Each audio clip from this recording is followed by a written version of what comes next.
ನಮಸ್ಕಾರ ಎಲ್ಲರಿಗೂ. ನಮ್ಮ ಡಿವೈನ್ ಯಾತ್ರಾ ಚಾನೆಲ್ಗೆ ನಿಮಗೆ ಹೃತ್ಪೂರ್ವಕ ಸ್ವಾಗತ.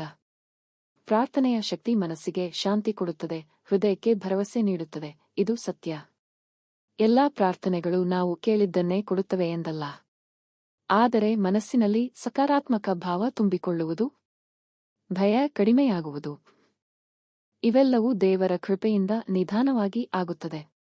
ಇಂದು ನಾನು ಹಂಚಿಕೊಳ್ಳುತ್ತಿರುವ ಪ್ರಾರ್ಥನೆ ಕೆಲವು ಕುಟುಂಬಗಳಲ್ಲಿ ಮಗುವಿನ ಆಶೀರ್ವಾದಕ್ಕಾಗಿ, ವಿಶೇಷವಾಗಿ ಪುತ್ರ ಸಂತಾನಕ್ಕಾಗಿ ಭಕ್ತಿಯಿಂದ ಪಠಿಸಲಾಗುವ ಪವಿತ್ರ ಭಕ್ತಿ ಪ್ರಾರ್ಥನೆ.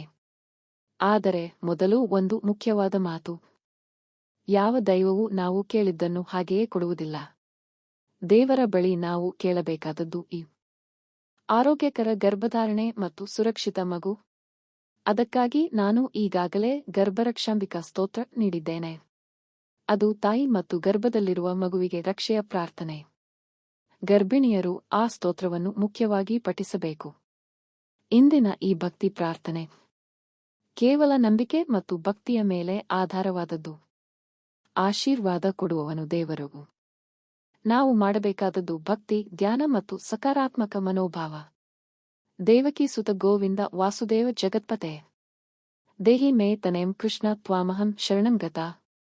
ಹೇ ದೇವಕಿಯ ಮಗನೇ, ಹೇ ಗೋವಿಂದನೇ, ಹೇ ವಸುದೇವನ ಪುತ್ರನೇ, ಈ ಇಡೀ ಜಗತ್ತಿನ ಒಡೆಯನೇ, ನೀನು ಸ್ವಯಂ ದೇವಕಿಯ ಮಡಿಲಲ್ಲಿ ಜನಿಸಿದ ಪುತ್ರರತ್ನ. ಆ ತಾಯಿಗೆ ನಿನ್ನಂತಹ ಮಗನನ್ನು ಕೊಟ್ಟ ದೇವರೇ, ನನಗೂ ಒಂದು ಮಗನನ್ನು ದಯಪಾಲಿಸು. ಹೇ ಕೃಷ್ಣ, ನನ್ನ ಮನೆಯಲ್ಲಿ ಪುತ್ರ ಸಂತಾನದ ಆಶೀರ್ವಾದ ನೀಡು. ನನ್ನ ಕುಲಕ್ಕೆ ಬೆಳಕಾಗುವ, ನನ್ನ ಮನೆಗೆ ಸಂತೋಷ ತರುವ ಒಂದು ಮಗನನ್ನು ಕರುಣಿಸು. ನಾನು ಸಂಪೂರ್ಣ ಭಕ್ತಿಯಿಂದ ಎಲ್ಲವನ್ನೂ ನಿನಗೆ ಒಪ್ಪಿಸಿ ನಿನ್ನ ಚರಣಗಳಲ್ಲಿ ಶರಣಾಗಿದ್ದೇನೆ. ನೀನೇ ನನ್ನ ಆಸೆಯನ್ನು ಪೂರ್ಣಗೊಳಿಸುವ ಏಕೈಕ ಆಸರೆ. ಈ ಪ್ರಾರ್ಥನೆಯನ್ನು ನೀವು ಯಾವಾಗ ಬೇಕಾದರೂ ಪಠಿಸಬಹುದು. ಬೆಳಗ್ಗೆ ಸ್ನಾನ ಮಾಡಿದ ನಂತರ ದೇವರ ಮುಂದೆ ನಿಂತು ಭಕ್ತಿಯಿಂದ ಹೇಳಬಹುದು. ಸಂಜೆ ದೀಪ ಹಚ್ಚಿದ ಮೇಲೆ ಮನಸ್ಸು ಶಾಂತವಾಗಿರುವ ಆ ಸಮಯದಲ್ಲಿ ಪಠಿಸಿದರೆ ತುಂಬಾ ಒಳ್ಳೆಯದು. ವಿಶೇಷವಾಗಿ ಶುಕ್ರವಾರ ಅಥವಾ ಸೋಮವಾರ ದಿನ ಈ ಪ್ರಾರ್ಥನೆ ಮಾಡಿದರೆ ಇನ್ನೂ ಶ್ರೇಷ್ಠ. ಮನಸ್ಸಿನಲ್ಲಿ ಮಗುವಿನ ಆಶೆ ಇರುವವರು ಪುತ್ರ ಸಂತಾನಕ್ಕಾಗಿ ದೇವರ ಬಳಿ ಪ್ರಾರ್ಥಿಸಬೇಕು ಎಂದು ಅನಿಸುವಾಗ ಆ ಕ್ಷಣದಲ್ಲೇ ಈ ಶ್ಲೋಕವನ್ನು ಭಕ್ತಿಯಿಂದ ಪಠಿಸಿ. ಗರ್ಭಿಣಿಯರು ಆರೋಗ್ಯ ಮತ್ತು ರಕ್ಷಣೆಗಾಗಿ ಗರ್ಭರಕ್ಷಾಂಬಿಕಾ ಸ್ತೋತ್ರವನ್ನೇ ಮುಖ್ಯವಾಗಿ ಪಠಿಸಬೇಕು.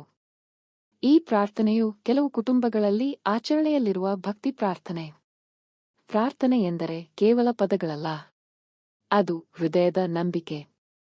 ನೀವು ಯಾವ ಪ್ರಾರ್ಥನೆ ಪಠಿಸಿದರೂ ಬೇಕಿಂತ ಭರವಸೆ ಹೆಚ್ಚಿರಲಿ. ದೈವಿಕ ಆಶೀರ್ವಾದ ಎಲ್ಲರ ಮನೆಗೂ ಹರಿಯಲಿ. ಇಂತಹ ದೈವಿಕ ಪ್ರಾರ್ಥನೆಗಳು ಬೇಕಾದರೆ ಲೈಕ್ ಮಾಡಿ, ಸಬ್ಸ್ಕ್ರೈಬ್ ಮಾಡಿ. ನಮ್ಮ ಡಿವೈನ್ ಯಾತ್ರಾ ಜೊತೆ ಇರಿ.